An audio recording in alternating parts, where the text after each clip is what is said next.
So hello guys, अभी time हो रहा है 9:05 है, एज यू कैन सी 9:05 हुए हैं। तो अभी मैं क्या करने वाला हूँ कि हम 6 घंटे लगातार सिर्फ VARC करेंगे। तो इस पे मेरा एम ये होगा कि 6 घंटे लगातार करने का मेरा मोटिव ये होगा कि मैं अपने माइंड पे उस लेवल का स्ट्रेस डालना चाहूँगा कि मतलब जो पेपर में मैं एक्सपीरियंस करूँगा, लाइक 6 आवर्स रेगुलर VARC, मतलब एक साथ करने पे मेरे माइंड में जो स्ट्रेस जाएगा और जो कॉम्प्रिहेंशन मैं एंड टाइम में नहीं करना पाऊँगा उसको मैं डेवलप करने वाला हूँ, बिकॉज पेपर में थोड़ा स्ट्रेस होता है। तो सी अभी 9 हुए हैं, तो अभी मैं टाइम स्टार्ट करने वाला हूँ बस ये। और ये कल मैंने उसका स्लॉट 1 दिया था VARC का, जो 2024 का था, तो 55 आए हैं। ठीक है, थोड़ी मिस्टेक्स हुई हैं, ज़्यादा अच्छा कर सकता था, मतलब कि बट फिर भी थोड़ा इसका एनालिसिस करेंगे। और मैं थोड़े आज PYQs करूँगा VARC के, एक बार तो किए हैं, दोबारा से करूँगा। और थोड़े सेक्शन, एक और सेक्शन टेस्ट दिया था VARC 1000 में, उसका एनालिसिस करूँगा और एक और दूंगा टेस्ट, सेक्शन टेस्ट, और थोड़ी PYQs और कंप्लीट करूँगा। तो आज यही एम रहेगा, 6 घंटे बट मैं लगातार बैठने वाला हूँ सिर्फ ओनली VARC के लिए, ताकि मैं स्ट्रेस दे पाऊँ आज दिमाग को। आज मतलब कि मेरा, इससे मैंने डेज डिवाइस किए हुए हैं। मैं इससे पहले वीडियोस नहीं बना रहा था, आज ही मैं वीडियोस बनाना स्टार्ट कर रहा हूँ। तो देखता हूँ आगे बनाऊंगा या नहीं, बट ये तो वीडियो बना रहा हूँ अब मैं। और मैं आज मेरा मेन स्ट्रेस डे है, तो मैं आज दिमाग पर 100% स्ट्रेस डालने वाला हूँ। पहले स्ट्रेस डालूंगा VARC के साथ, फिर 6 घंटे डालूंगा LRDI के साथ 1 घंटे का ब्रेक लेकर। ऐसे आज टोटल 12 घंटे की पढ़ाई होगी सिर्फ, उससे ज़्यादा नहीं। तो आज स्टार्ट करते हैं हम पहले VARC को। तो मैंने टाइम अभी स्टार्ट कर दिया है, तो अभी 9 बजे के आसपास हुए, तो 3 बजे के आसपास अपना टाइम कंप्लीट हो जाएगा। तो let's see. Okay, so see 1.5 hour down. And कल मैंने EG का एक मॉक दिया था, जो था V2IM वाला, और उसमें 90 मार्क्स आए हैं, जिसमें मैंने बहुत ज़्यादा बुलिश मिस्टेक्स करी हैं। यहाँ पे एक क्वेश्चन था वो वाला, यानी कि एक क्वेश्चन तो डबल बारी आया था, और उसमें 80 + 35 मैंने दोनों बारी 105 लिख दी, यानी कि मैं 55 तो आराम से स्कोर कर सकता था।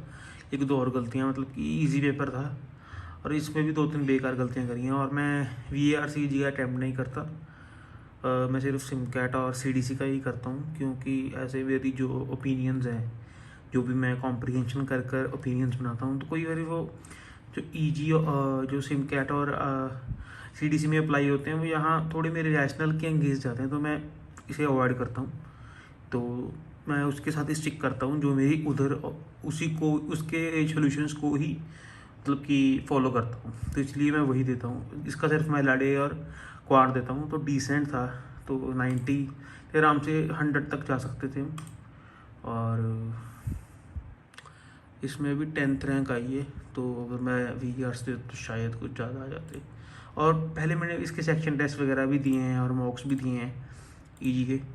तो इसमें भी जैसे मैंने VARC यहाँ पे किया था, तो 148 मार्क्स हैं, मतलब कि तो आ जाते 150 वगैरह इसमें नंबर। इस सब बाकी जो ऊपर है सब में, उन सब में मैंने किसी में VARC अटैम्प्ट नहीं किया है, तो मैं बिना VARC के ही देता हूँ अभी तक EG के बॉक्स तो। और अभी 1.5 घंटा हो गया, और अब मैं थोड़ी PYQ करने वाला हूँ 2020 कोई 2020 की करूँगा शायद, और उसके बाद 2024 का स्लॉट 2 अटैम्प्ट करूँगा इसके बाद।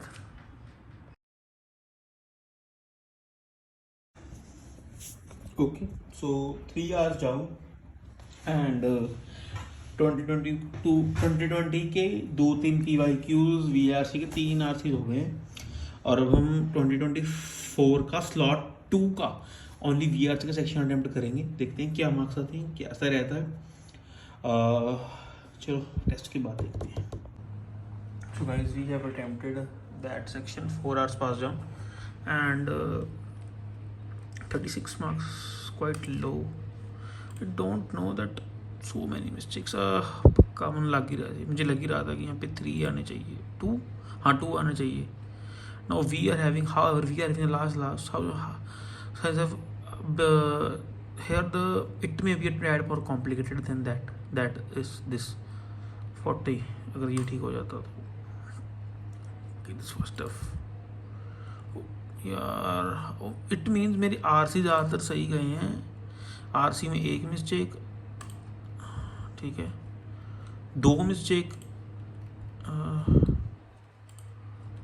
3 मिस्टेक, एक ही आरसी के तीनों गलत हो गए हैं, यानी कि ज़्यादा, बाकी सारे आरसी ठीक गए हैं। 4 आरसी, मतलब कि आरसी मैंने 16 अटैम्प्ट में सारे करता हूँ और सिर्फ आरसी में से सिर्फ 4 मिस्टेक्स हुई हैं और एक ही आरसी में से ज़्यादा मिस्टेक्स हुई हैं। एक आरसी है ना 7 वाला, ये वाला द हिस्ट्री ऑफ प्रिंटिंग वाला, नहीं ये नहीं, हाँ एक ही में से सारे गलत हो गए यार, 3 गलत हो गए एक ही में से। तो ये पहला ही आरसी था, हाँ ये पहला ही आरसी था भाई। यार क्या कर, डिस्पाइट तेरा, ये ठीक है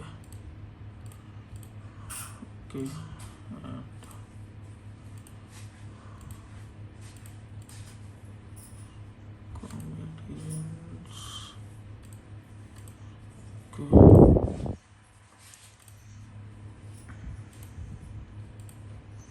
ओ एम ओ दोनों गलत हैं, वी ये बहुत गंदी गई है।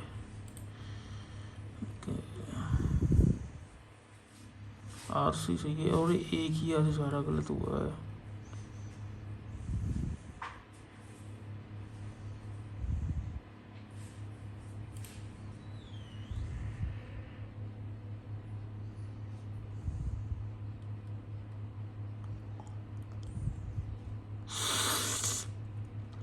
ओहो, it is not example of externalities, it was the main reason intent. ओहो यार, एक ही पैसे सारा गलत हो गया भाई यार, ये तो बहुत ही गलत हो गया। नंबर बहुत ऊपर बूस्ट कर सकते थे, बहुत 50+ ईजी था ये। ओ यार ये बहुत क्लोज था यार, ये मैं कैसे, बहुत ज़्यादा क्लोज था ये वाला, तो मुझे दोनों लग रहे थे।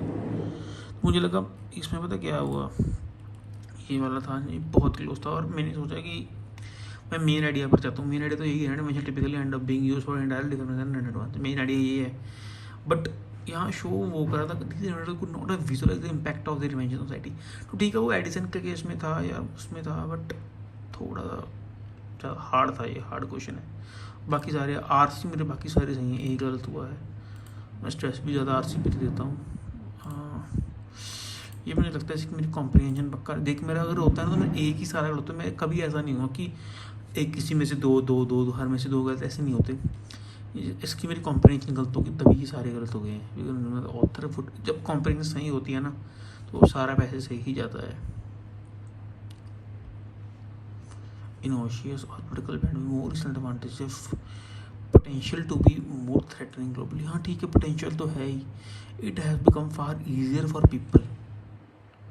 पॉसिबल का मतलब ईजियर नहीं, okay well technical advances in the past have negative posting, more recent have the potential to be more threatening globally.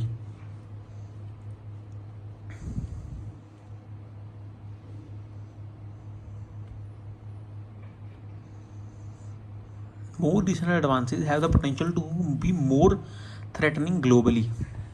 Okay हमें ये कंपैरिजन कभी कहीं भी नहीं दिया कि वो पास्ट वाले से ज़्यादा वो होंगे। ओके ओके ओके ओके, ये मुझे समझ भी नहीं आया था अच्छे से।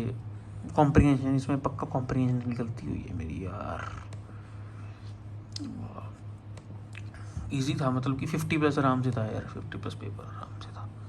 पता नहीं मेरे पास थकावट का देखो यही होता है कि मैं फ्रेश माइंड में 4 घंटे पढ़ाई हो गई थी अब मेरी, बट फिर भी अब मैं एक्सक्यूज़ तो क्या ही दूँ, मेरे गंद डाला है पेपर में तो डाला ही है।